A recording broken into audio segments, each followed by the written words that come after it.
ముందుగా డీజీపీ గారికి అలాగే ప్రభుత్వానికి మహిళల తరపున ముఖ్యంగా అమరావతి రైతు మహిళల తరపున ధన్యవాదాలు. ఎందుకంటే రాష్ట్ర వ్యాప్తంగా 2 రోజుల నుంచి చూసాం, రాష్ట్రాల వ్యాప్తంగా ప్రసారయ్యే ఒక టీవీ ఛానల్ డిబేట్లో ఆడవాళ్ళని ఎంత కించపరిచే విధంగా నీచమైన వ్యాఖ్యలు చేశారో మనం అందరం కూడా చూసాం. దాని ఆడవాళ్ళ గౌరవం మీద దాడిగా మనందరి బాధ్యత, దాన్ని యాక్సెప్ట్ చేయాల్సిందే.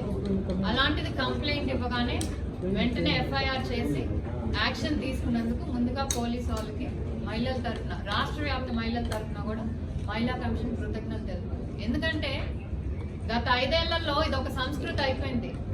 ప్రతి వాళ్ళకి ఏంటంటే ఎవరి మీద ద్వేషం ఉన్నా లేకపోతే ఎవరి మీద కోపం ఉన్నా ముందుగా మహిళల్ని మధ్యలోకి లాగేస్తున్నారు.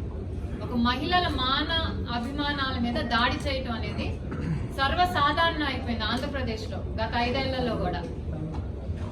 చెప్పేది ఏంటంటే మహిళా కమిషన్ గా ప్రతి ఒక్కరు కూడా గుర్తుంచుకోవాల్సింది ఏంటంటే మనకి మన మగతనం చూపించుకోవడానికి ఆడది కావాలి, చేతకాంతనం కప్పిపుచ్చుకోవడానికి ఆడది కావాలి. అలాగే రాజకీయంగా ఒకరి మీద ఒక ద్వేషం ఉంటేనో, ఒక పార్టీ మీద ద్వేషం ఉంటేనో వాళ్ళని కించపరచాలంటే ఆడవాళ్ళని, అలాగే నాయకులు ఆడవాళ్ళని మధ్యలోకి తీసుకొస్తున్నారు. ఇది ఎంతవరకు సమంజసం? ఏం తప్పు చేశారు? వాళ్ళ ఇళ్లలో కూర్చున్న ఆడవాళ్ళు వాళ్ళ పని వాళ్ళు చేసుకుంటున్నారు. మీ రాజకీయ దురుద్దేశాల కోసం ఒక ప్రాంతం మీద ద్వేషంతోనో, ఒక మనిషి మీద ద్వేషంతోనో ఆడవాళ్ళకి కించపరిచడం అనేది యాక్సెప్టబుల్ కాదు. ఇది ఒక నీచ సంస్కృతికి తెరలేపారు గత 5 ఏళ్ల కాలంలో.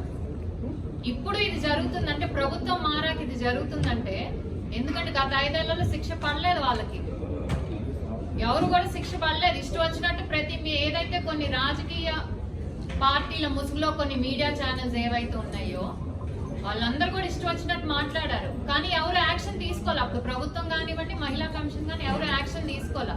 సో భయం లేదు, మేమేమన్నా ఏం చేస్తాం భయంతో ఈరోజు ప్రభుత్వాలు మారినా కూడా ఇంకా ఇష్టం వచ్చినట్టు ఆడవాళ్ళ మీద దాడి చేయటం, లేకపోతే ఇలా మాట్లాడటం ఎంతవరకు సమంజసం? దానికి ఈరోజు కరెక్ట్ గా రాష్ట్ర పోలీస్ యంత్రాంగం తీసుకున్న యాక్షన్ ని మేమందరం కూడా అభినందిస్తున్నాం. ఎందుకంటే ఇంకొకడు మళ్ళీ బయటకు వచ్చి జర్నలిస్ట్ ముసుగులోనో లేకపోతే అనలిస్ట్ ముసుగులోనో ఇష్టం వచ్చిన, లేకపోతే ఫ్రీడమ్ ఆఫ్ స్పీచ్ అంట. ఏంటండి ఫ్రీడమ్ ఆఫ్ స్పీచ్?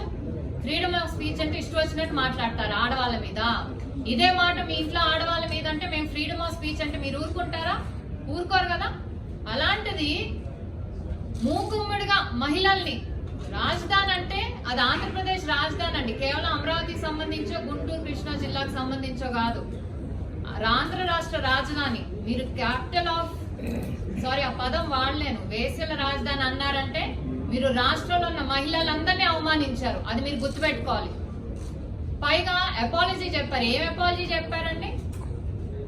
అది సిన్సియర్ అపాలజీ కాదు. ఏదైతే మళ్ళీ వచ్చి మీరు మీడియా ముందుకు వచ్చి ఏదైతే మాట్లాడారో అది సిన్సియర్ అపాలజీ, మనస్ఫూర్తిగా చెప్పిన క్షమాపణ అని మాకు ఎవ్వరికీ అనిపించలేదు. పైగా ఇంకా వెటకారంగా మాకు ఫ్రీడమ్ ఆఫ్ స్పీచ్ ఉంది, దీన్ని వేరే ఛానల్స్ అందరిలో తిప్పి ఇంకా దాన్ని పెద్ద ఇష్యూ చేస్తున్నారు, వాళ్ళకి అమరావతి మీద ప్రేమ లేదా, పైగా క్షమాపణ కూడా చెప్పలేదు ఆడవాళ్ళకి. బాధపడ్డారంటే క్షమాపణ చెప్తాను, కానీ మా యాజమాన్యం బాధపడుతుంది మా వల్ల కాబట్టి వాళ్ళకి క్షమాపణ చెప్తా అంటే వాడు ఎంత అహంకారమో చూడండి ఆ ఛానల్ వాళ్ళకి. ఇది మహిళలు ఎవరు కూడా ఉపేక్షించకూడదు, తప్పకుండా వాళ్ళందరికీ శిక్ష పడాల్సిందే.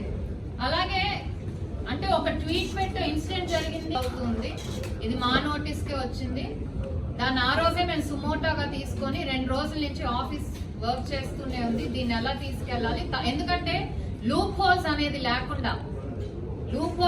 లేకుండా చేస్తూనే ఉన్నాం. అందుకని ఈ రోజు ప్రెస్ మీట్ పెట్టాల్సి వచ్చింది 2 డేస్ ముందు కంటే. ఎందుకంటే ఏ మనస్సాక్షి ఉన్న వాళ్ళు ఎవరైనా సరే ఆ వ్యాఖ్యల్ని సమర్థించరు.